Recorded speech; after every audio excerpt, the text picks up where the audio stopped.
ៀវភៅសុភមង្គលគ្រួសារសតវត្សទី21សៀវភៅដែលគ្រប់គ្រួសារគួរមានសម្រាប់កសាងគ្រួសារមានសុភមង្គលក្នុងការកសាងគ្រួសារឲ្យមានសុភមង្គលជារឿយៗយើងតែងតែភ័ន្តច្រឡំរវាងទំហំផ្ទះជាមួយនឹងគុណភាពនៃជីវិតដែលនៅខាងក្នុងផ្ទះនោះយើងរៀបចំផែនការយ៉ាងល្អិតល្អន់សម្រាប់កសាងផ្ទះនិងសម្ភារៈបរិក្ខារទំនើបប៉ុន្តែផ្ទះដែលរឹងមាំបំផុតគឺត្រូវកសាងឡើងពីវត្ថុធាតុដែលគ្មានស្ថាបត្យករណាម្នាក់អាចគូប្លង់បានឡើយនោះគឺក្តីស្រឡាញ់និងភាពស្មោះត្រង់វិមានដ៏ស្កឹមស្កៃអាចនឹងមានអារម្មណ៍ថាឯកោប្រសិនបើខាងក្នុងពោពេញដោយភាពស្ងប់ស្ងាត់ដ៏គួរឲ្យខ្លាច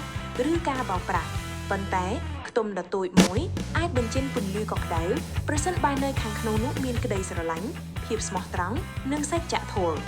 ផ្ទះដ៏ធំគ្រាន់តែជាប្រអាប់សម្រាប់ដាក់សម្ភារៈប៉ុណ្ណោះប៉ុន្តែក្តីស្រឡាញ់គឺជាគុណតម្លៃដ៏ធំម្ហឹមដែលនៅខាងក្នុង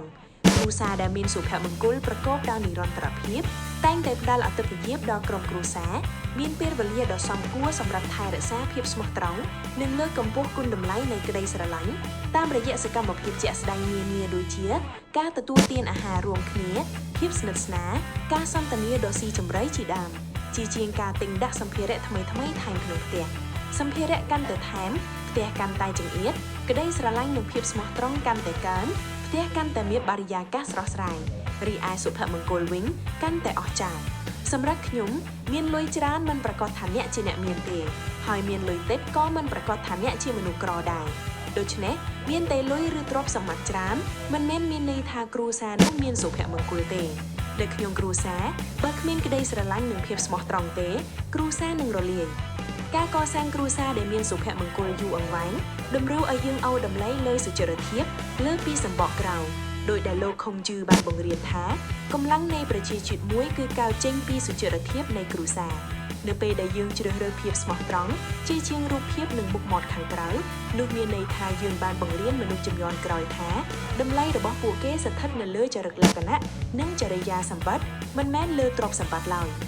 សុភមង្គលគ្រួសារពិតប្រាកដត្រូវបានរកឃើញនៅក្នុងភាពរឹងមាំនៃភាពជាគ្រួសារដែលបានបង្កើតឡើងទាំងក្នុងគ្រាជោគជ័យនិងគ្រាមានទុក្ខលំបាកភាពជាគ្រួសារមិនមែនមានន័យថានៅពេលគ្រួសារជួបប្រទះបញ្ហាប្រឈមទុក្ខលំបាកនិងឧបសគ្គម្នាក់ប្រុងអើយបន្ទោសឬរត់ចោលគ្នាឡើយផ្ទុយទៅវិញវាគឺជាវិញ្ញាសាវាស់សមត្ថភាពគ្រួសារបើខ្លាំងគ្រួសារអាចបន្តដើរទៅមុខតែបើខ្សោយគ្រួសារនឹងជួបការលំបាករឹតតែខ្លាំង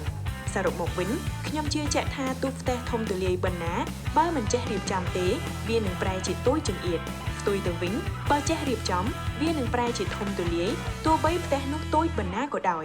ដូច្នេះគ្រប់គ្នាត្រូវចេះរៀបចំគ្រួសារឲ្យសមតាមក្តីប្រាថ្នារបស់ខ្លួនបើមិនចេះរៀបចំទេទោះមានអ្វីគ្រប់យ៉ាងក៏អ្នកនៅតែខ្វះអ្វីមួយយ៉ាងដែរ